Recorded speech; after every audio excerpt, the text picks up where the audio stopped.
보자, 몇 분 오셨나요? 오늘도 굉장히 저는 많이 오셨어요. 공유를 못하겠어. 그 국장님, 김인숙 의원님한테 호스트 그거를 넘겨드리세요, 권한을. 그래야지 그게 또 잘 될 거예요. 저희 지난 이제 한 1월부터 시작한 교육이 이제 마무리네요. 어, 자, 오늘 이제 김인숙 의원님의 수업을 끝으로 오늘 수요일 날그 오늘 중 강의하고 그다음에 토요일 날 농장 방문 예정되어 있는데 요번 주를 마지막으로 우리 지금 숨가빴던 정말 바쁘게 매주 수업 거의 매주 수업을 듣느라 고생하셨는데 정말 대단하신 것 같습니다. 그 열정에 감동드리고 감동하고 이 열정을 이어서 나무를 심는 데까지 이제 저희 이제 한 달 남은 것 같아요. 3월 정도면 이제 심으실 건데 나무를 진짜 심을 때까지 또 남은 부분은 개인적으로 또 이제 공부하시고 카페에서 또 Q&A 올려주시고 궁금한 게 많이 없으신가 봐. Q&A가 많이 없더라고요. 아니면 기존의 자료가 너무 많아서 그거 보신다고 그걸로도 충분하신가 싶기도 하네요. 어쨌든 많이 오늘 저 받은 질문 하나 있는데 그 얘기하면 좋을 것 같아요. 사실 하루에도 연락이 이제 되게 많이 옵니다. 그런데 많이 받는 질문 중에 하나가 우리 땅에 뭐 여기는 뭐 지는 땅이래요. 근데 우리 땅에 이게 어, 올리브가 잘 될까요? 그런 질문들을 정말 제일 많이 받는 것 같아요. 잠시만요. 그 국장님 음소거 다른 분들은 다 음소거 부탁드릴게요. 아니면 강의 중에 전부 다그 이상한 보이스가 들어와서 음소거 아니신 분들은 음소거 다 만들어 주세요. 김현승님, 네. 강현철님, 뭐, 네. 음소거 다 해주고 삼성조구는 누구시지? 그다음에 네, 김일현님, 조용훈님 음소거 해주시면 될 것 같아요. 네. 그런데 그런 질문들 되게 많이 하시죠. 그리고, 그 질문도 있었네요. 동쪽이랑 서쪽이랑, 강수량이 달라서 뭐 그런 점이 있는데, 어느 게 우리, 여기 동쪽에 심으면 되나요? 그런 거에 대답을 해줄 수 있는 사람은 아무도 없을 것 같습니다. 근데 제가 기본적으로 드리는 그, 가장 싸고, 가장 빠르고, 가장 확실한 방법이라면서 알려드리는 이제 방법이 있어요. 올 3월에 이제 다 요즘에 이제 다 이제 관심이 많아지셔서 오셨잖아요. 요번 3월에 나무를 두어 그루만 사서 그렇게 궁금하신 그 땅에다가 직접 한번 심어 보셔서 1년 한번 키워 보시라고 말씀드려요. 그거 말고서 누가 그 땅에 어떤 작물이 잘 되고 안 되고를 알 수 있겠어요. 그 땅, 그 토양, 토질 그거 하나 가지고 결정되는 것도 아니잖아요. 그죠? 강수와 바람과 주위 환경에 따라서 다 그런 복합적인 게 있는데 저희의 이런 간단한 질의응답 가지고 사실 모든 걸 다 해결할 수 있지는 않은 것 같습니다. 저희가 이번에 한, 둘, 셋, 한 4, 5차 주에 이런 강의를 이제 준비해서 오늘 이제 마지막 이제 온라인 강의인데 이런 강의를 하는 게 정말 기본적인 어떤 지식 정도를 빠른 시간 내 습득할 수 있도록 이제 좋은 기회를 만들어 드린 거지, 결국은 내 땅에서, 내 농장에서 제일 잘 자라는, 그런 작물을 찾고, 특히 그게 올리브인지, 올리브 중에서도 내가 선택한 이, 작물이 맞는지를 확인하는 그런 시간은 결국 스스로 할 수밖에 없는 것 같습니다. 네. 그래서, 정말 땅이 뭐 얼마 안 되시는 분, 큰 분 되게 다양하게 많은데, 너무 두렵고 걱정되시는 분들은, 그리고 특히나 이제 귀농하시고 처음 하시는 이런 분들은 너무 큰 투자 이렇게 당장 하실 필요 없이 좀 이따가 이제 김인수 의원님도 말씀드리겠지만 조금씩 조금씩 몇 주 심어보면 당장 다 알 수 있어요. 봄, 여름만 돼도 알 수 있는 것 같습니다. 그래서 그렇게 한번 해보시면 좋을 것 같습니다. 네. 저희 이제 시간도 얼마 없는데 제가 너무 뺐으면 안 되니까 딱 1분 전에 제가 딱 마치겠습니다. 오늘 수업 잘 들으시고요. 오늘 수업이 저희 지금까지 했던 수업들 다 중요하고 특히나 뭐 필수 교육도 있고 그랬었는데 결국은 제일 많이 여쭤보시는, 이제 점점 갈수록 심을 때가 가까워지면 칠수록 제일 궁금해 하시는 올리브 품종, 그 다음에 이걸 어떻게 심을 것인가. 그런 게 제일 많이 이제 궁금하세요. 걔가 제일 이제 실제적이죠. 그래서 오늘 수업 내용이 가장 또 실제적으로 도움되는 그런 내용일 것 같습니다. 네, 오늘 강의 준비해 주신 김인숙 위원님 박수와 환호로 환영해 주시면 감사할 것 같습니다.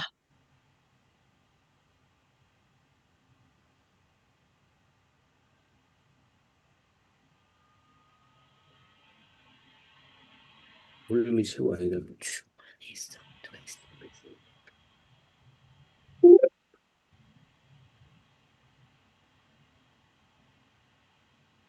뭐라고?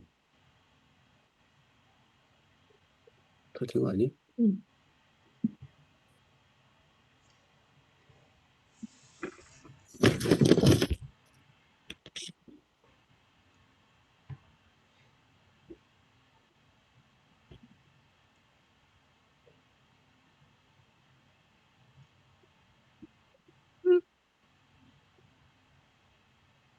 위원님 준비가 시간이 걸리시나 보네. 그 국장님 좀 도와주세요. 뭐 다른 안 되는 거 있으면. 강의 자료 저희 파일로 사실 다른 차수도 파일 공유 요청하시는 분들이 있는데 뭐 강사님들이 Recording in 급하게 progress. 좀 안 되시는 분들도 있고 그런데 여보세요? 이거 한번 확인해 볼게요. 네. 네, 김인숙 위원님 시작해 주시면 네네. 되세요. 죄송합니다. 마이크가 꺼져 있어서. 네. 지금 잘 들리시나요? 네. 오늘 제가 그 온라인 교육, 총 교육으로는 7차 시인데, 네. 오늘 말씀드릴 내용은 올리브의 식재와 전정 방법에 대한 기본적인 내용들입니다. 그래서 이것은 뭐 과수를 심어보신 경험이 있는 농부님들이나 혹은 정원수를 심어보신 분들은 다 기본적으로 알고 계실 아주 기본적인 내용들인데 그 순서와 그 내용들에 있어서 좀 주의해야 되는 부분들만 제가 한 번 더 짚어드리는 방식으로 진행을 해드리고 그다음에 전정 방법은 뭐 현재 저희가 올리브는 과수로서 올리브를 식재하시는 회원님들이 대부분이시기 때문에 그 과수의 전정 방법 또 그에 비해서 올리브의 특별한 전정 방법들 이렇게 좀 정리를 해서 한번 쭉 설명을 드리려고 합니다. 첫 번째 저희가 올리브 식재하는 방법은 식재 전 준비 1, 2, 3단계가 있고 준비가 다 되면 실제 식재하는 단계로 구덩이 파고 묘목 넣고 지수 설치하고 흙 채우고 공기 빼고 물 주는 아주 기본적인 그런 순서들로 진행이 될 것 같습니다. 먼저 지금 저희가 뭐 그 농장들을 준비하신 분들이 다 상황이 다르기 때문에 여기 식재전 준비는 각자의 현재 준비되어 있는 농장 또 토지에 따라서 준비하는 방법을 각자 좀 결정하시는 것이 좋을 것 같습니다. 첫 번째 그 식재전 준비 1단계로는 예전에 우리 교육에서도 한번 말씀을 드렸던 것 같은데 토양의 산도를 먼저 체크를 해보시고 올리브 같은 경우에는 pH가 6.5에서 7.5 정도의 약산성, 약알칼리성 토양을 선호하는 식물이기 때문에 너무 산성화되어 있는 토양이다 하면 이 산도 체크는 이제 기술원 같은 데에다가 뭐 부탁을 하고 아니면 뭐 집에서 뭐 아주 간단한 방법으로 산도 측정은 할 수가 있습니다. 그래서 우리 농장이 토양이 너무 산성화되어 있다 하면 가장 손쉽게 할 수 있는 방법으로 석회보토를 살포해 주는 것입니다. 석회보토는 칼슘과 마그네슘이 같이 있는 그런 토양 계량제로서 사용하는 것이고 실질적으로 그 속에 내포되어 있는 칼륨과 마그네슘이 식물에 흡수되는 양은 아주 극소량이기 때문에 이것이 식물의 어떤 영양적인 효과를 기대하지는 않는 것이 좋고 일단은 토양을 개선하는 토양의 pH 농도를 조절해주고 양분을 잘 흡수할 수 있도록 그 흡수를 향상시켜주는 그런 역할을 할 수가 있습니다. 그래서 석회보토 같은 경우는 예전에는 뭐 무료로 배포도 하고 했지만 현재 뭐 각자의 지원 사업이나 이런 것들을 좀 점검해 보시고 그렇지 않으면은 이제 뭐 구매를 해서 사용하실 수 있는 그 토양 계량제입니다. 또 이 토양 계량제 같은 경우는 가능한 6일질 비료나 퇴비하고 같이 뿌리지 않는 것이 가장 중요한 포인트가 될 것 같습니다. 일단 그 식물을 심기 최소 한 달 전, 뭐 길게는 6개월 전에 심을 토양에다가 먼저 뿌려주시고 충분히 흙과 잘 섞일 수 있도록 경운을 해주는 것이 좋습니다. 그 트랙터 같은 것을 이용해서 흙과 석회보토를 잘 섞어주시는 것이 좋고, 석회보토를 뿌렸다고 해서 바로 토양이 알카리성으로 변하는 것은 아니고, 대부분 지금 뭐 연구 결과로는 3에서 6개월 정도가 지나야 어느 정도 이 pH의 변화가 온다 이렇게 얘기하기 때문에 가능한 좀 올리브 나무를 식재하기 전에 좀 빠른 시일 내에 뿌려주는 것이 더 효과를 볼 수 있는 방법이 되겠습니다. 사용량 같은 경우에는 너무 많이 사용할 경우에 오히려 너무 강알칼리성을 띠고 있어서 식물에 좀 생장에 좀 장애를 줄 수가 있는 그런 토양계량제이기 때문에 적정한 사용비, 그리고 내가 보유하고 있는 토양의 산성 정도에 따라서 그 양을 조절하시면 좋을 것 같고, 평균적으로는 한 300평에 한 1-200kg, 보통 10kg 한 포 이렇게 포장이 되어서 나오기 때문에 그 양을 잘 조절해서 사용하시면 좋을 것 같고, 가장 중요한 것은 요소 비료나 인산 비료를 같이 사용할 경우에는 가스 발생 위험이 있습니다. 그래서 질소나 요소 비료, 인산 비료와는 같이 사용하지 않는 것을 권장드리고, 그래서 사용은 뭐 겨울에도 이것을 미리 살포해서 토양을 점차적으로 알카리화하는 데 준비 작업으로 가장 먼저 해줘야 될 작업이 되겠습니다. 자, 식재 전에 해야 될 두 번째 단계는 이제 나무를 심고 충분히 영양분을 공급해 주기 위해서 미리 퇴비를 넣어주는 작업을 하면 좋습니다. 퇴비는 가축 분뇨와 집, 톱밥이나 낙엽 같은 유기물을 발효시켜서 만든 천연 비료인데, 이것은 지금 그 농협경제가 있는 분들이나 하면 지금 지원으로 일부 지원금을 받아서 좀 저렴하게 사실 수 있는 퇴비들이 있습니다. 많이 활용하실 수 있을 것 같고, 퇴비 같은 경우에는 완전히 부숙되지 않으면 가스가 발생할 수 있어서 어린 묘목을 심어야 되는 경우에는 가능한 완전히 부숙된 퇴비를 사용하시거나, 그렇지 않으면 최소 2주 전, 뭐 더 빠르면 빠를수록 좋은데 최소 2주 전에는 밭에 뿌려주고 흙과 잘 섞어주고, 가스가 발생하더라도 충분히 공기 중에서 가스가 다 이렇게 날아갈 수 있도록 시간을 주는 것이 중요할 것 같습니다. 식재 3단계, 숙제 전에 3단계 준비할 것은 올리브 같은 경우에는 유목일 경우, 아직 어린 나무일 경우에 가장 큰 해충의 피해는 바로 군뱅이 피해입니다. 그 군뱅이 같은 경우에는 지하부에서 그 잔뿌리들을 다 갉아 먹으면서 나무를 고사시키는데, 이 피해가 사실 올리브 고사율에 있어서 가장 큰 피해라고 볼 수가 있습니다. 그래서 묘목을 심기 전에 미리 토양살충제 처리를 해주면 비용 대비 가장 좋은 효과를 볼 수가 있습니다. 일단 뭐 군뱅이들이 뿌리를 먹기 시작한 이후에는 굉장히 빠른 속도로 나무가 고사하기 때문에 방제를 하더라도 어느 정도 피해를 입을 수밖에 없는 상황이라서, 일단은 내가 심고자 하는 토양에 토양살충제를 100평에 한 포 정도, 지금 현재 나와 있는 토양살충제들은 대부분 다 같은 용량으로 포장이 되어서 나오기 때문에 100평에 한 포 기준으로 토양살충제를 미리 살포하시고, 이것도 마찬가지로 흙과 골고루 잘 섞어서 혼합 처리를 해주시는 것이 가장 좋은 방법입니다.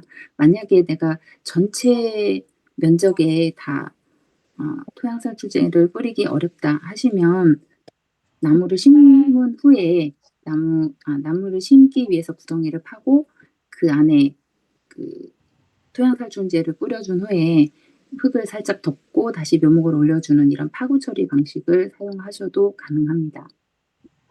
토양살충제는 너무 미리 뿌려놔도 사실상 그 효과가 없기 때문에 나무를 심기 2, 3일 전 또는 나무를 심는 날 같이 토양살충제를 사용해 주시면 좋고, 토양살충제의 그 살충 효과는 보통 1달에서 1달 반 정도라고 이야기를 합니다. 그래서 봄에 묘목을 심으실 때 토양살충제 처리를 하셨다면 적어도 7, 8월쯤에 군뱅이가 알 상태에 있을 때에는 한 번 더 살충 처리를 해 주시는 것을 권장드리고요. 그다음에 이 토양살충제를 사용할 때는 반드시 성분을 좀 확인하셔서 한 해에 같은 성분의 약을 한 번만 사용하실 수 있도록 권장을 하고 있습니다. 그래서 이것은 뭐 거래하시는 농약상이나 농협에 가시면 사용 기록들이 있기 때문에 확인하시고 내가 사용했던 것과 다른 성분의 그 토양살충제를 사용하시는 것이 좋을 것 같습니다.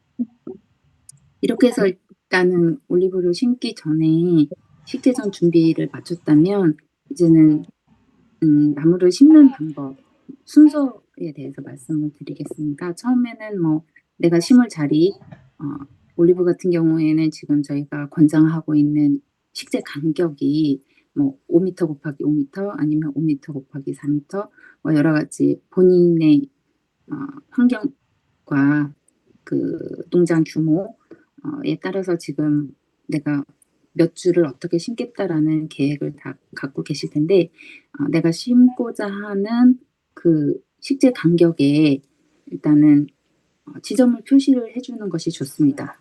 그래서 열과 오와 열을 잘 맞춰서 심어 놓으면 이후에 관리도 쉽고 뭐 수확이나 뭐 퇴비를 주거나 약재를 할 때도 효율적으로 하실 수 있기 때문에 심어야 될 위치를 먼저 정하신 이후에는 심을 구덩이를 파주는데, 구덩이는 화분 크기의 2배, 지금 그 묘목 뿌리 크기의 2배 정도로 구덩이를 충분하게 파주고, 구덩이 안에 만약에 토양살충제를 사전에 처리하지 못했다면 구덩이 속에 토양살충제를 먼저 넣어주고 흙을 덮은 후에 이제 나무를 넣어서 심어주면 되겠습니다. 여기 이제 구덩이에 나무를 넣는 방법은 뭐 대부분 어느 정도 눈높이로 키를 맞추시겠지만 가능한 수평이 되게끔 같이 심어주는 것이 좋고, 화분에서 묘목을 꺼냈을 때 뿌리가 완전히 바깥쪽으로 다 돌아서 엉켜 있고 말려 있다면 손으로 살살 풀어주는 작업이 필요합니다. 근데 올리브는 뿌리가 굉장히 취약합니다. 그래서 현재 조합에서 지금 준비되어 있는 묘목들은 이렇게 뿌리가 많이 말려 있는 오래된 묘목들은 대부분 없거든요. 그래서 화분에서 조심스럽게 꺼내서 뿌리를 털지 말고, 그러니까 흙을 터는 과정에서 뿌리가 잔뿌리들이 많이 유실될 수가 있어서 가능한 뿌리를 털지 않고 구덩이에 넣어서 심는 방법을 권장드리겠습니다. 자, 이렇게 이제 구덩이에 넣는 것은 뭐 아주 기본적인 거겠지만 너무 구덩이가 얕아서 뿌리가 접힌다거나 나무가 휘어지거나 이렇지 않게 심어야 되고, 만약에 비탈진 곳이다, 경사면이라면 나무 자체를 경사지 있게 심으면 안 된다는 거죠. 그래서 충분하게 수평을 잡아서 묘목이 들어갈 수 있는 정도로 자리를 잡아주고, 묘목을 너무 깊이 심어서 목대가 흙 속으로 많이 파묻히면 나무 생장에 좀 장애가 생기거든요. 그래서 충분히 깊이 파지만 목대가 밑으로 잠기지 않게끔 해서 수평을 잘 맞춰서 심어주면, 묘목을 넣어주면 될 것 같습니다. 자, 묘목을 넣었다면 그 다음에는 흙을 덮기 전에 먼저 해줘야 될 작업은 지주를 설치하는 작업입니다. 올리브 같은 경우에는 지금 뭐 현재는 묘목을 심으시는 분 같은 경우는 나무가 작기 때문에 굳이 뭐 큰 지주를 해야 되느냐라는 질문하시는 분들이 있는데, 올리브는 상당히 빨리 자라는 속성수입니다. 2-3년 정도 지나면 이전에 저희 그 현장 농장 방문하셨을 때 우리 홍성노 위원님이나 현동철 회원님 가서 보셨겠지만 나무가 너무 빨리 자라요. 그래서 지주를 튼튼하게 미리 잘 해줘야 뿌리가 흔들리지 않고 빨리 잘 활착할 수 있습니다. 그래서 지주를 하는 형태는 크게 세 가지로 볼 수 있는데 첫 번째는 외목지주. 하나를 수직으로 박아주거나 아니면 사선으로 꽂아서 나무의 기둥을 고정시켜주는 방법이 있고, 두 번째는 H형 지주는 조금 이 나무가 앞으로 성목이 되었을 때, 그러니까 큰 나무가 되었을 때도 좀 장기적으로 사용할 수 있는 그런 지주 형식입니다. 그래서 양쪽에 지주를 받고 가운데 가로질러서 크로스바를 묶어주는데, 이 크로스바는 나무가 어릴 때는 아래쪽에, 나무가 점점 커지면 위쪽으로 높이를 조절해 가면서 좀 중장기적으로 사용할 수 있는 지주 형태입니다. 일반적으로 저희가 가로수나 정원수를 볼 때는 대부분 삼각지주를 많이 달고 있는데 올리브 같은 경우에는 삼각지주는 추천하지 않는 방식입니다. 왜냐면 나무가 너무 빨리 자라기 때문에 삼각지주를 계속해서 교체하기에는 여러 시간적으로나 환경적으로나 비용적으로 좀 합리적이지 않기 때문에 저희는 외목지주나 H형 지주를 사용하시는 것을 권장드립니다.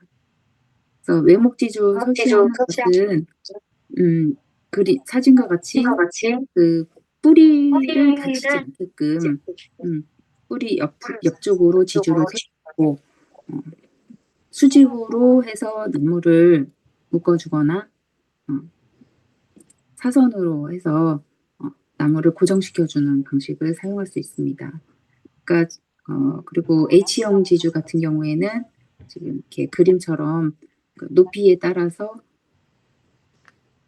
크로스바의 위치를 좀 조절하실 수 있고, 또 일정 정도의 간격을 두면서 완충해주는, 나무가 빨리 크기 때문에 크로스바를 너무 가까이 붙여놓으면 나중에는 이 나무를 파고 들어가는 문제가 생길 수 있거든요. 그래서 약간의 이격을 두고 나무가 10년 후에는 목대가 20cm, 30cm 될 거다라는 예상을 가지고 여유 있게 설치를 해놓으시면 이 지주는 좀 중장기적으로 사용하실 수 있는 방법입니다.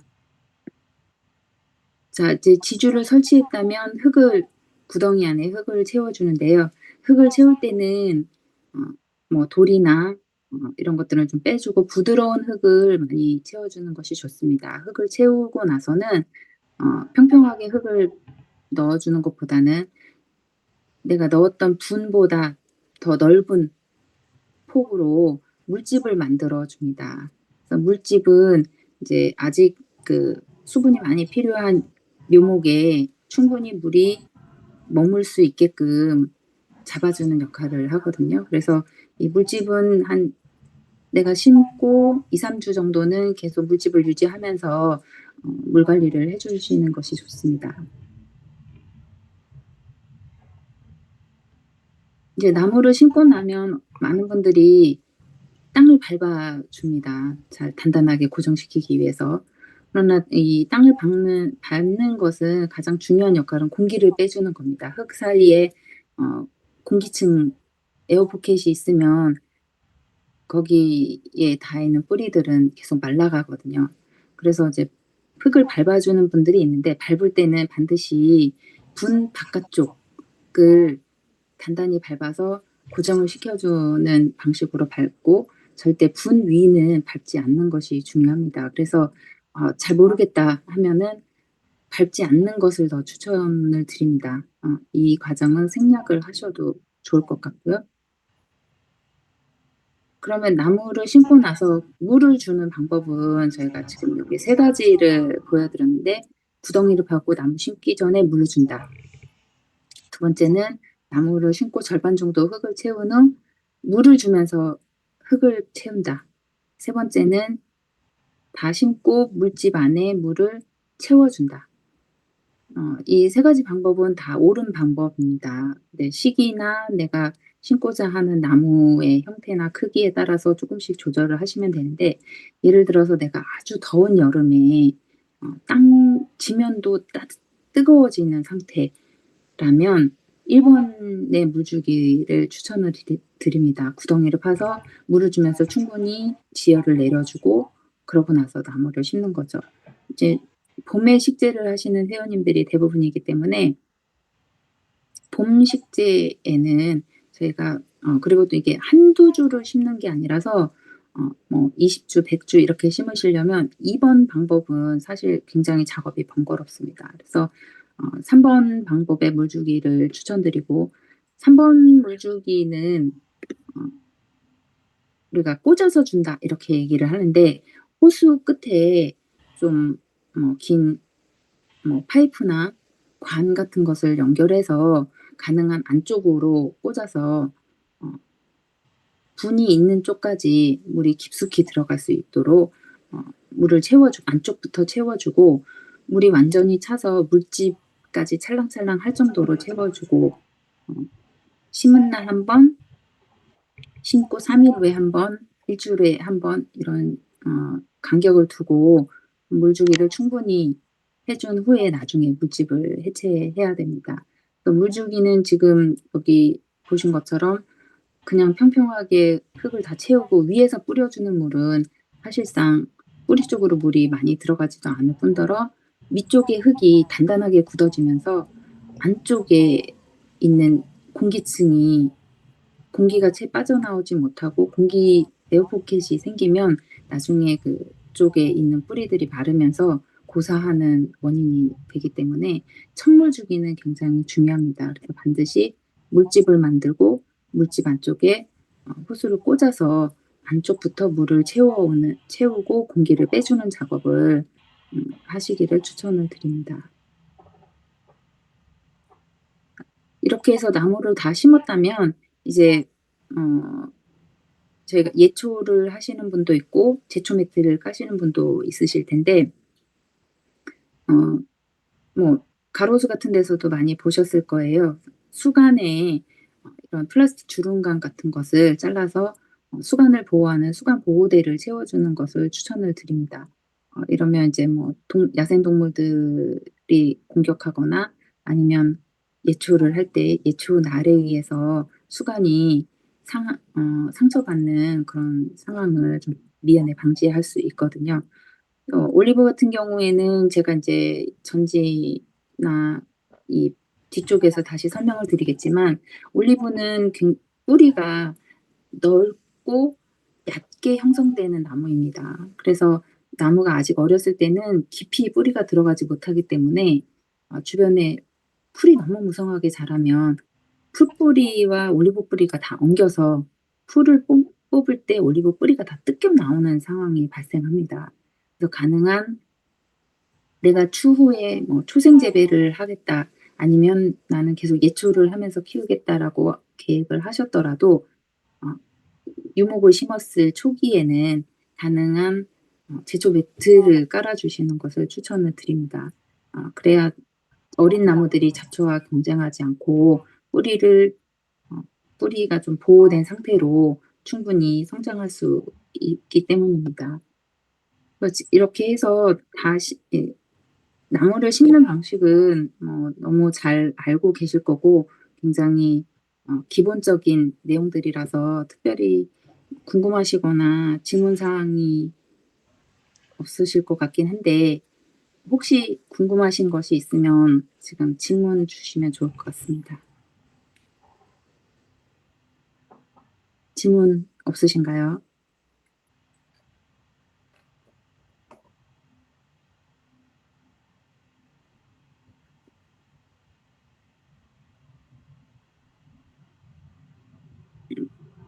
땅을 팔 때 기계를 사용하는 것은 이제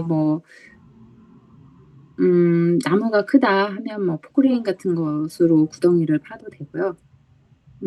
우리 농장이 충분히 흙이 완전히 부슬부슬하고 삽으로 파기 좋다 하면 유목인 경우에는 삽으로 해서 구덩이를 파서 나무를 식재하는 것도 가능합니다. 올리브 나무는 연중 심을 수 있습니다.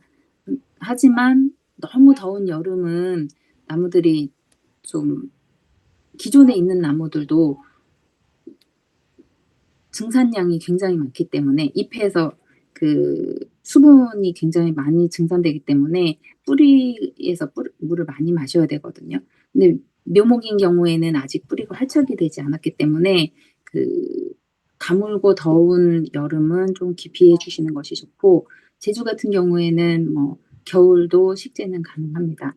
또 조합에서 지금 공급하고 있는 묘목이 화분에 되어 있는 분묘이기 때문에 아무 때나 식재해도 크게 문제는 없습니다.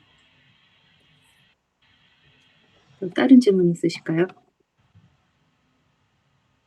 우드칩을 사용할 수 있습니다. 유럽 같은 경우에는 멀칭이라고 해서 이제 그라운드 커버를 해주는데 보통 우드칩을 많이 사용합니다.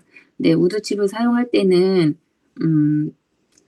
그 군뱅이 피해가 좀 많이 발생한다라는 의견들이 많이 있고요. 우드칩을 보통 뭐 훈증을 하거나 어느 정도 살균, 살충을 한 우드칩을 사용하시는 것이 좋고, 우드칩은 잘 살균, 살충된 우드칩을 사용하신 경우에는 얘가 이제 썩으면서 부숙이 되면서 또 퇴비 역할도 하기는 합니다. 그러나 잡초를 막아줄 정도로 우드칩을 올리려면 거의 한 뼘 정도 올리셔야 돼요. 그래서 조금 그것은 뭐 사용하시는 것은 가능한데 효과면은 조금 고려해 보시는 것이 좋을 것 같습니다. 다른 질문 있으실까요?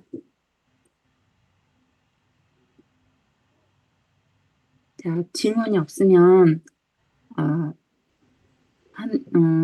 이 전반부 교육을 마치고 중간 광고 타임이 있습니다. 저희가 아까 말씀드렸지만 나무를 심을 때 영양분을 공급하기 위해서 퇴비 같은 것을 좀 주시라고 말씀드리는데 저희 같은 경우 저는 조경업을 하고 있고 조경할 때 나무를 심을 때 미생물이 들어있는 유기질 비료를 같이 섞어서 넣어줍니다.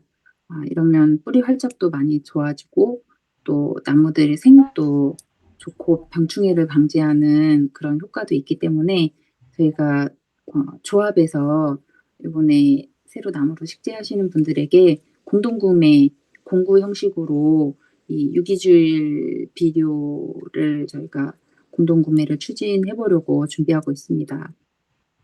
그래서 이 제재 같은 경우는 이름 자체가 너무 한 번에 기억되실 아주 좋은 이름을 가지고 있습니다. 이제 성분 자체가 좀 특수한 성분을 갖고 있기 때문에 아주 어린 묘목에도 약해 없이 해가 없이 잘 사용할 수 있는 것으로 해서 저희가 추천을 드립니다. 이것은 뭐 친환경 제재로도 사용하고 있는 것이고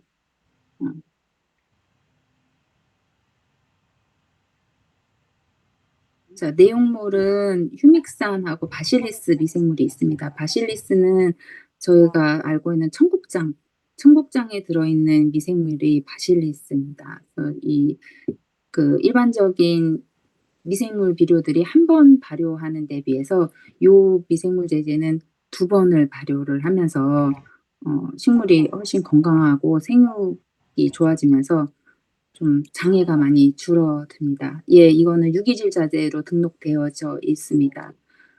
또 여기 그 성분 중에 저희가 좀 관심 있게 보는 것은 기능성 물질이라고 하는 님이라는 그 식물에서 추출한 것인데요.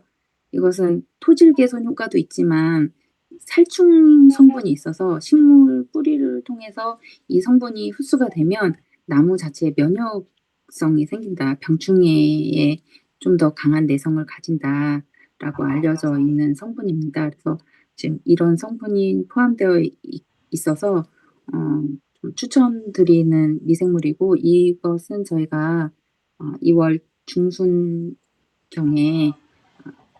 묘목을 식재하시기 전에 조합에서 공동구매를 한번 수요 조사하고 공동구매를 추진할 수 있도록 하겠습니다. 이외에 알고 계신 더 좋은 비료나 퇴비가 있으면은 저희 조합 쪽으로 추천 주시고 의견 주시면 좋겠습니다. 그러면 두 번째, 이제 올리브를 잘 심었으면 어떻게 키워야 할까? 이것은 이제 토양에 대한 영양에 대한 이런 것도 있겠지만 그것은 이제 다음 시간에 다음 교육에서 저희가 다뤄질 예정이고, 자, 두 번째는 저희가 이제 전정하는 방법을 설명을 드리겠습니다. 전정은 누구 질문 있으신가요? 전정하는 예, 장우석입니다. 네. 예, 장우석인데요. 네. 질문해도 될까요? 네, 말씀하세요. 네, 예. 아까 깜빡 넘어간 것 같아요. 산성화된 토양을 확인하려면 어떻게 한다고 그랬죠? 기술센터에 연락을 하시거나 흙 갖고 가야 돼요? 그쪽에서 이제 지침을 알려주실 겁니다. 어떤 방법으로 진행하시는지. 예, 보통 그냥 임야에 이렇게 방치된 땅은 보통 산성화가 잘 안 되겠죠? 그래도 확인해봐야겠네. 예, 확인을 해보시는 것이 좋습니다. 예.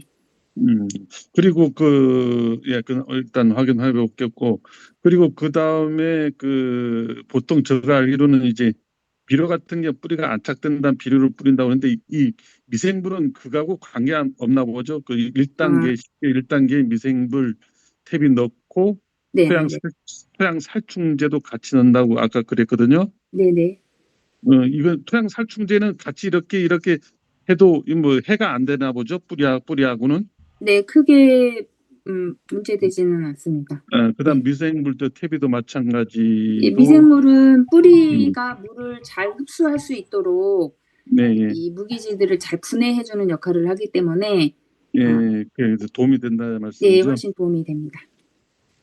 네, 그러면 다음 전정 방법으로 넘어가서 설명을 드리도록 하겠습니다.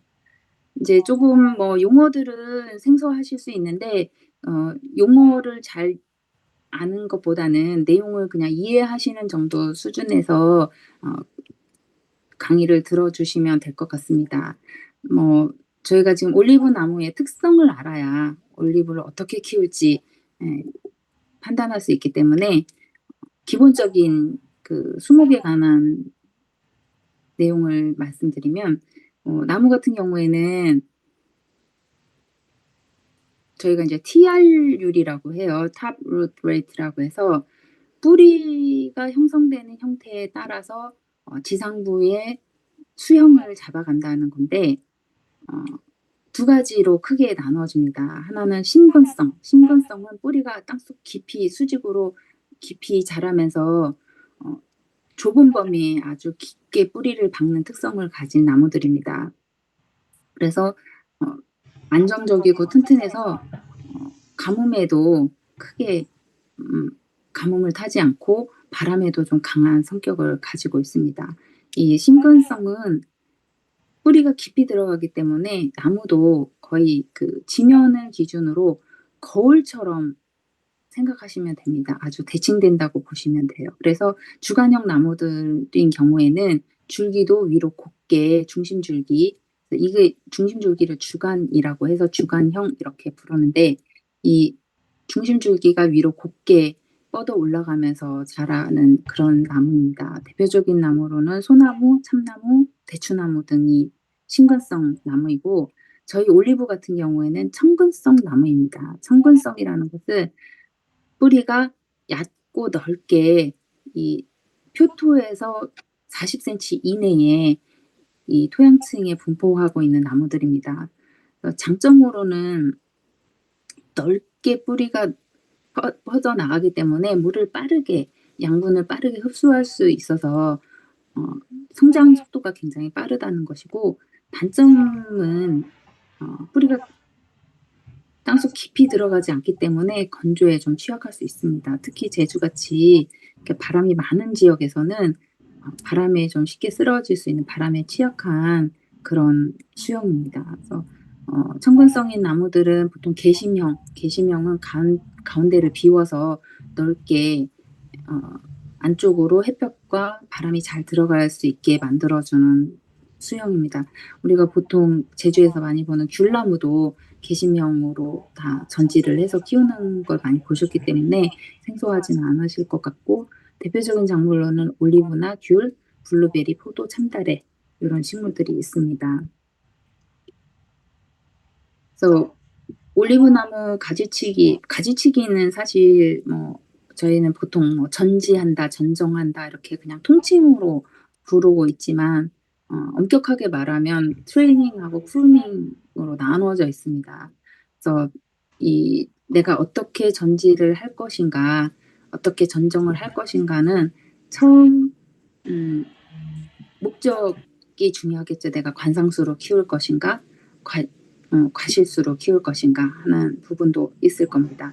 올리브 같은 경우에는 저희가 지금 과수로 재배를 하시는 회원님들이 대부분이기 때문에 과수의 수영을 잡아가면서 키워야겠죠. 그래서 햇볕이 잘 들 수 있도록 나무 안쪽에 너무 밀집되어 있거나 서로 간섭하는 가지들을 잘라서 충분하게 모든 가지 잎들이 햇볕을 잘 보고 바람이 잘 들 수 있게끔 가지치기를 해주는 것이 좋습니다. 그리고 너무 한쪽에 수영이 쏠려서 한쪽에 가지에는 많이 달리고 한쪽 가지는 너무 약해지거나 이런 수세 조절을 할 때에도 이런 전지 전정이 필요한 거고요. 정지 같은 경우에는 보통은 우리가 도장지를 잘라주거나 전체적인 나무의 수영을 잡아줄 때는 정지라고 합니다. 그래서 사실상 우리가 그냥 나무에 가지치기를 할 때는 정지가 먼저 이루어진 다음에 전정을 하게 되는데요. 전정 같은 경우에는 나무의 생태에 따라서 꽃을 더 많이 피고 더 결실을 많이 맺게 하기 위해서 아주 세부적인 손질을 해주는 거라고 보시면 되겠습니다. 그 전지를 할 때는 좀 알아야 되는 그 식물의 특성이 있는데요. 식물의 생장하는 특성이겠죠. 이제 이거는 좀 뭐 용어는 좀 생소하실 수 있는데 그 내용만 알아두시면 좋을 것 같습니다. 정부 우세성이라고 해서 하나의 가지에서 가장 높은 곳, 그러니까 나무에서도 가장 높은 위치에 있는 가지 끝에서 나오는 신초, 거기서 나오는 그 새순이 훨씬 더 왕성하고 더 아주 세력이 좋게 자라는 현상을 정부 우세라고 합니다. 그래서 이것은 우리가 나무들, 올리브 같은 경우에는 가장 높은 쪽 가지에서 도장지가 나오면 굉장히 굵고 세력이 강하게 올라오는데 보통은 1m 이상씩 이렇게 도장지가 올라오는 경우가 있습니다. 그래서 가지치기를 할 때는 정부우세의 특성을 맞춰서 위쪽으로 올라가는 그 생장하는 가지들을 좀 조절을 해줄 필요가 있는 것이죠. 그리고 이제 또 다른 특성은 좀 보기에는 굉장히 좀 대립되는 개념인 것 같지만 기부 우세성을 또 가지고 있습니다. 나무는. 나무들이 가지 밑부분, 그러니까 뿌리에 가까운 쪽에 있는 가지들, 먼저 발생한 가지들이 점차 더 세력이 강해져서 더 빨리 두꺼워진다라는 현상인데, 사실 정부 우세성은 단기간에 이루어지는 현상입니다. 그래서 1, 2년 상간에 이루어지는 상황으로 도장지가 나무의 가장 위쪽 가지에서 올라오는 도장지들이 세력이 강하다라는 것이고, 기부우세성의 경우는 중장기적인 관점에서 나무의 생장에 있어서 아래쪽 부분의 가지들이 훨씬 더 두껍게 발달한다, 이렇게 보시면 될 것 같습니다.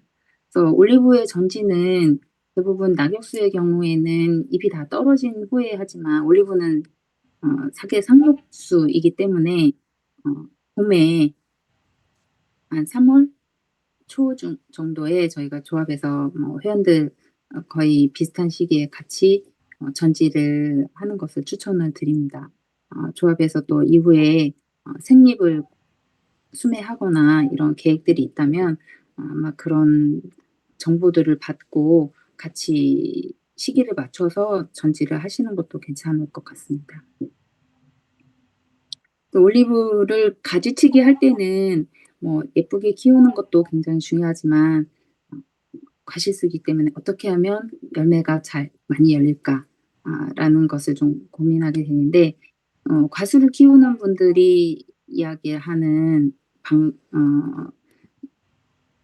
하나의 이거는 뭐 경험치이긴 한데 리코메 법칙이라고 부르는 경험 원칙이 있습니다. 이것은 과수의 경우에 수직으로 위로 곱게 자라는 가지에서는 열매가 잘 안 달린다는 거죠. 수직으로 아주 곱게 자라는 가지들은 주로 생장, 키를 키우거나 나무가 볼륨을 키우는 데에 더 많이 치중이 되어 있고 수평이 가깝게 옆으로 이렇게 늘어지는 가지들에는 훨씬 더 꽃눈이 잘 형성되면서 열매를 잘 맺게 된다. 이런 룰입니다. 이것은 뭐 실제로 이게 어떤 과학적으로 증명이 됐다기보다는 그냥 리코메 법칙에 따라서 우리가 수직으로 올라가는 가지들은 억제해주고 수평으로 자라는 가지들을 잘 유인하면서 생장을 도와서 열매를 좀 많이 맺게 해주는 그런 경험치기라고 보시면 될 것 같습니다. 그래서 올리브는 중앙 쪽으로 강하게 올라가는 도장지기의 경우에는 꼭 봄이 아니더라도 여름, 가을 계속 도장지가 보인다 하면 바로 제거를 해주셔도 나무에는 크게 해가 없고 오히려 생육이나 꽃눈 형성에서 열매를 맺는 데는 좀 더 도움이 될 수가 있습니다.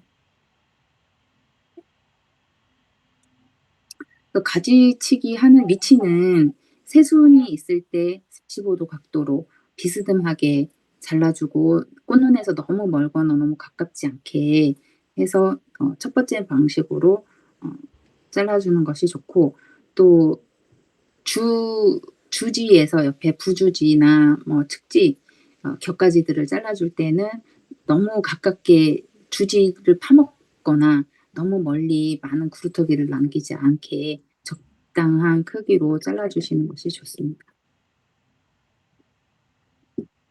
보통 우리가 뭐 강전정을 한다, 약전정을 한다 하는 것은 판단하기가 좀 어려운데 쉽게 말씀드리면 내가 이 가지를 더 크게 키우고 싶다라고 하면 강전정을 합니다. 더 아래쪽으로 많이 잘라주고 내가 이 가지는 키워서 꽃 피고 열매를 많이 맺게 하고 싶다 하면은 끝만 살짝 잘라주는 약전정을 하시면 됩니다. 이것은 이제 나무를 키우시면서 점점 요령을 터득하실 수 있을 것 같습니다.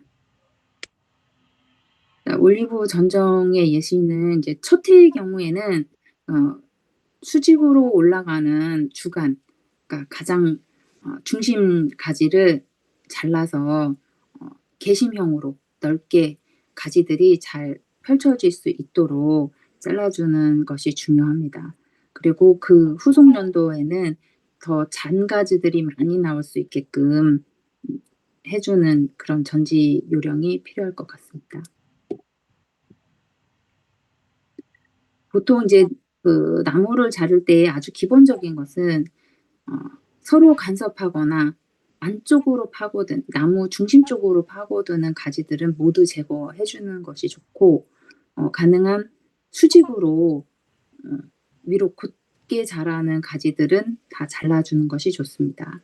그리고 아직 유목일 경우, 아직 어린 묘목일 경우에는 매년 가능한 봄에 가지 끝을 한 10cm 정도, 5에서 10cm 정도를 다 잘라주시면 자른 가지에서 분지들이 더 많이 나와서 나무가 더 풍성하게 자랄 수 있기 때문에 초기에는 말단 부분은 한 5에서 10cm 정도 다 커팅을 해주시는 것이 좋습니다.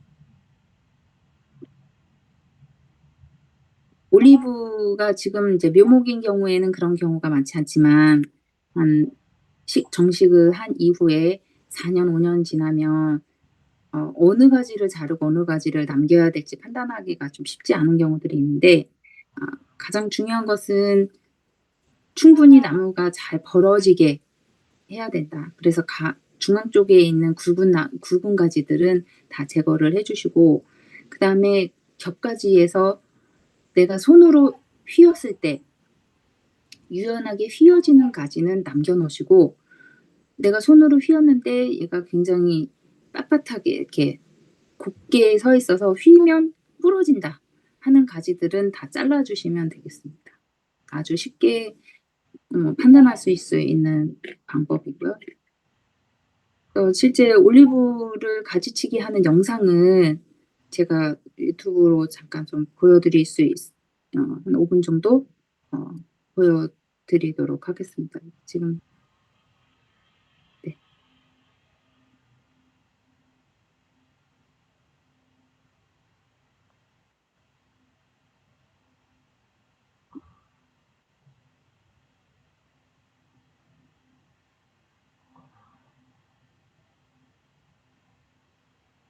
끝가지를 조금씩 잘라주면서 더 풍성하게 분지들이 생성될 수 있게 잘라주라는 내용이고요.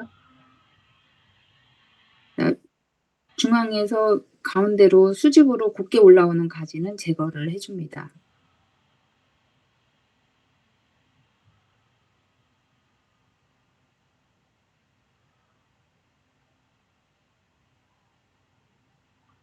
올리브 나무는 유목일 경우에 한 3개에서 4가지 정도를 남겨주는 것이 좋습니다. 균형 잡히게. 그러나 처음부터 3가지를 남기는 것은 조금 리스크가 있겠죠. 만약에 3가지를 남겼는데 바람에 의해서나 물리적인 위원님 충격에 말씀 중에 의해서 죄송한데 네. 지금 여기 PDF만 공유되고 영상은 공유 그래요? 안 되고 있어요. 화면 공유 다시 하셔야 될 것 같아요. 화면 안 나가고 있나요? 네. 어떻게 해야 될지 모르겠는데. 화면 공유 버튼을 다시 누르시고 그 유튜브 나오는 창을 공유 클릭하셔야 될 거예요. 공유.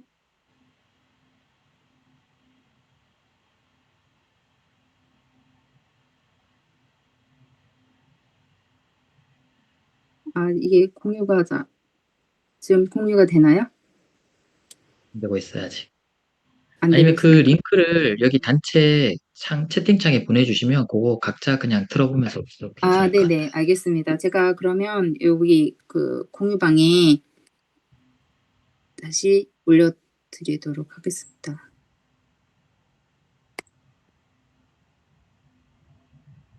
됐나요?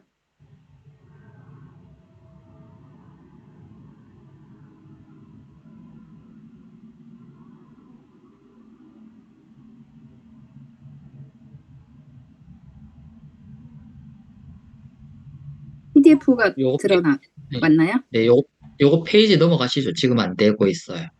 다음에 한번 저희가 따로 공유 드릴게요. 회원들한테. 네네네. 지금 그러면 내용은 다 기존 아까 기존 페이지로 돌아가시면 될 것 같아요. 화면 공유가 네. 다 사라져서.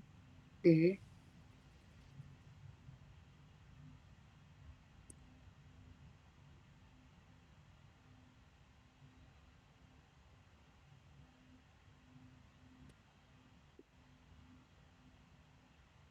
네. 공유가 됐나요? 네, 화면 나오나요? 화면 나오고 네. 있습니다. 네네.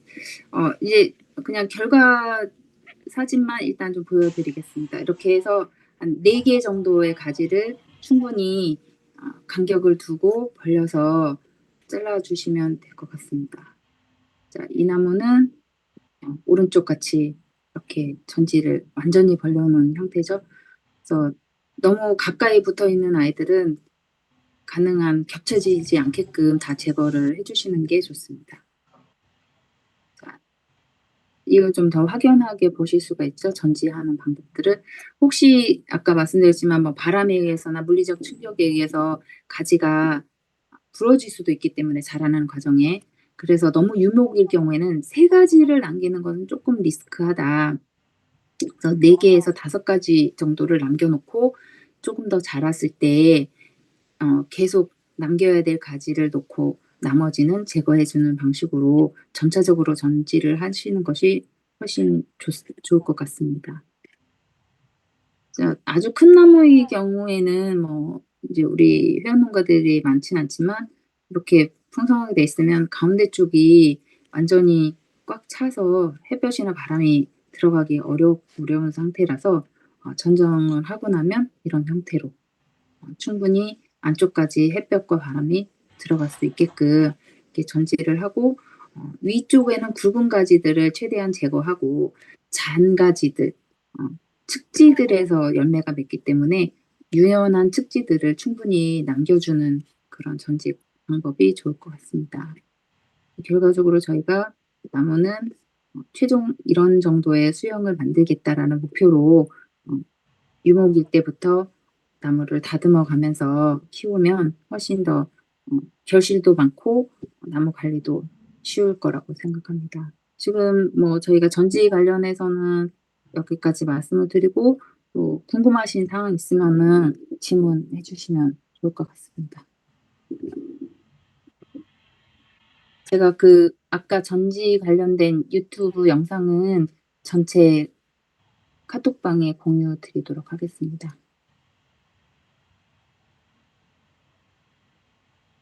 질문 있으신가요?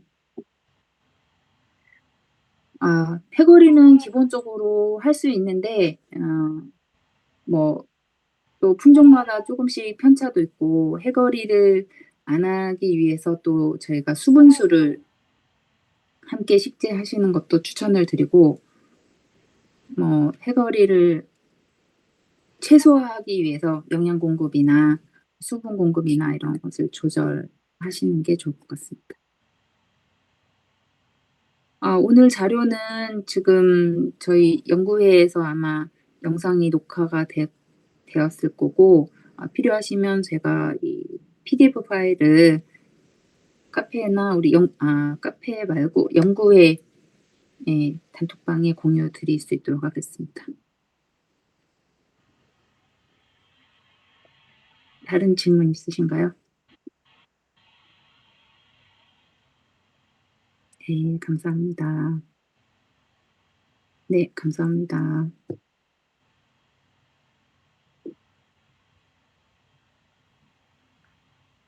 다른 질문 없으면 조금 위원님 질문.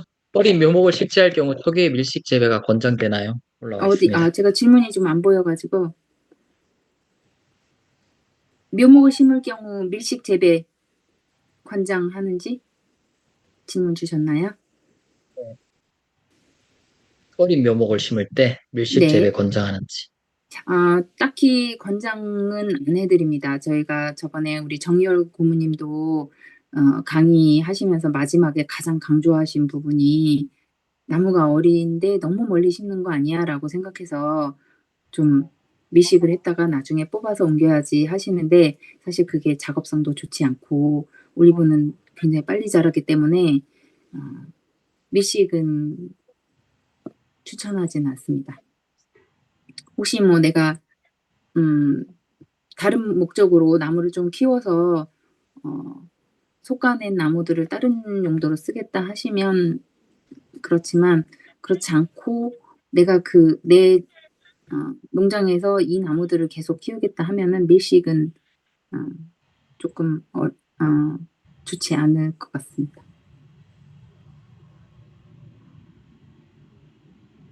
앞쪽에도 질문이 있었나요? 제가 지금 질문이 이제 막 묘목 심으신 분들이 전정을 언제 하냐? 전정은 묘목인 경우에도 필요한 경우는 전정을 해야 됩니다. 그래서 뭐 이 묘목을 준비한 농가에서 나무를 일일이 하나씩 다 전지를 완벽하게 해가지고 판매하는 것이 아니기 때문에 내가 나무를 보고 필요할 경우에 아주 묘목인 경우에도 불필요한 영양분을 계속 소모하고 있는 가지들이 있다면 빨리 제거해 주시는 것이 내가 키우고자 하는 가지들한테 영양분을 더 많이 몰아주는 효과가 되겠죠? 퇴비 공구 가격 궁금하답니다.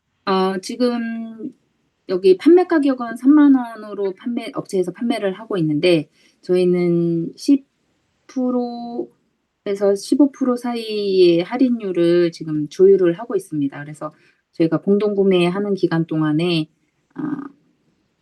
할인을 받아서 저희 회원님들한테 공급을 해드리려고 준비하고 있습니다.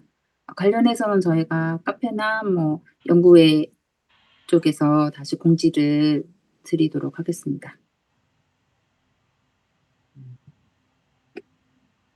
또 다른 네, 질문. 질문 더 있으신 분들은 이제 카페에서 통해서 하면 좋을 것 같고요. 오늘 마지막에 공유 주신 저희의 목표라는 올리브는 한 1000년을 키워야 되는 거 아닌가요?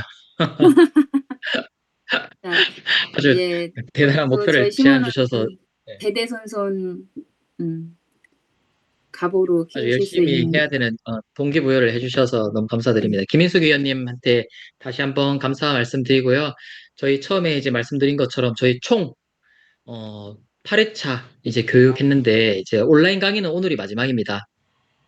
요거 이제 또 정리해서 공유 드릴 수 있도록 하고요. 저도 공통 질문 좀 있어서 다 이제 감사드린다고 대화가 되게 많이 올라오고 있네요. 네, 감사합니다. 예. 이제 저희 마지막 이제 강의죠. 현장 실습 2월 7일 토요일 10시에 이제 애월 쪽에서 저희 김인숙 위원님, 강사님 농장 방문하면서 특히 이 농장은 또 여러분들 제일 많은 분들 또 방문해 주실 것 같은데 저희가 조합에서 묘목 공급할 때 김인숙 위원님 농장에서 이제 많이 나가고 있어요. 그래서 아직까지 묘목 구입 못 하신 분들은 여기 또 직접 가서 내가 봄에 심을 묘목 저희 보통 이제 3월 달에 분출하거든요. 그때 이제 나갈 때 미리 묘목들 직접 보고 주문할 수 있는 기회. 그리고 또 내가 묘목을 우리 농장에서 키울 때 어떻게 키우면 좋을까 그런 거 이제 확인하실 수 있는 그런 차원에서도 굉장히 좋을 거라서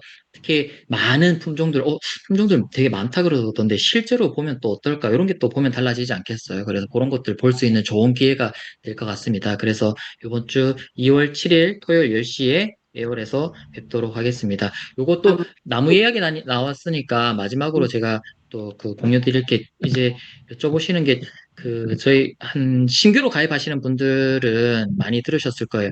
조합에서 판매하는 묘목을 구입해야 나중에 조합에서 수매하거나 가공할 때 우선권을 드립니다. 뭐와 비교해서 조합 외의 업체에서 우리가 어딘지 모르는 그런 곳에서 사셨던 그런 묘목, 이런 거에 비교해서 조합에서 사신 묘목들의 우선권을 먼저 줄 수밖에 없다. 그런 거에 대해서 왜 그럴 수밖에 없는지는 제가 여기 단체 창에 공유드린 제주에서 올리브 품종을 고르고 올리브 나무를 살 때 고민해야 될 점, 요거 이제 한번 보시면 참고가 되실 것 같고요. 그런데 저희 조합에서도 이렇게 묘목을 적극적으로 본격적으로 판매가 하게 된 거는 본래부터예요. 그래서 저희가 조만간 더 세부적인 안내를 드리겠지만 작년까지 저희가 조합에서 나무를 팔지도 않았는데 옛날에 샀던 사람들 어떻게 이런 고민들에 대해서는 마음을 놓으셔도 되고 저희가 이걸 하는 이유는 보다 더 안정적이고 그다음에 저희의 제주 올리브 생산자들의 성공은 제주 올리브 조합에서 그다음에 서로 이제 윈윈할 수밖에 없어요. 그리고 둘 중에 하나가 안 되면 둘 다 안 되는 거예요. 그래서 조합도 강하게, 그다음에 생산자도 강하게 키우려면 저희가 이런 과정을 함께 거쳐 나가야 될 것 같습니다. 그래서 2025년도까지 묘목을 구입하셨던 분들은 이제 어쩔 수 없는데 지금부터 이제 묘목을 구입하시는 분들은 정말 요점 유의하셔서 앞으로 이제 올리브 영농 경영하시는데도 참고하시면 될 것 같습니다. 그리고 마지막으로 그 가족 회원 관련해서 여기 오늘 56분이나 모여가지고 이렇게 또 많이 이야기할 기회가 많이 없을 것 같아서 제가 조금 더 이야기할게요. 가족 회원 관련해서 이제 여쭤보시는 분들이 많은데 저희가 이제 내부적으로 정리했어요. 이제 저희 뭐 다른 여러 사례들을 검토하고 이렇게 했었었는데 저희는 따로 가족 회원에 대한 뭐 어떤 차등적인 아니면 우대하는 그런 혜택을 아직은 만들기는 어려운 환경인 것 같습니다. 그래서 내가 우리 부부인데 너무 오고 싶고 그다음에 한 명만 와서는 조금 아쉬움이 있다. 이러면 그냥 똑같이 가입비와 연회비 납부하시고 똑같은 혜택 받아가시면 모든 회원들하고 동등한 그런 그 올리브 연구회 활동할 수 있을 것 같습니다. 네, 다 같이 뭐 이야기할 수는 없으니까 저희 채팅창으로 제주 올리브 성공한다 치고 나가도록 하겠습니다. 오늘 고생하셨습니다. 잠깐만요. 저희가 공지가 2월 7일 날 현장 농장 방문 있을 때에 저희 그 묘목도 보시고 올리브 콧띠도 개방을 해서 함께 보실 수 있게 준비를 해주셨습니다. 그래서 콧띠 농장도 그날 오시면 같이 보실 수 있습니다. 두 군데 다 애월 유수함에 있는 농장이시니까 참고하시고 저희가 주차 안내는 따로 한번 또 단체창 통해서 해드릴 수 있도록 하겠습니다. 네, 좋은 밤 되세요. 감사합니다.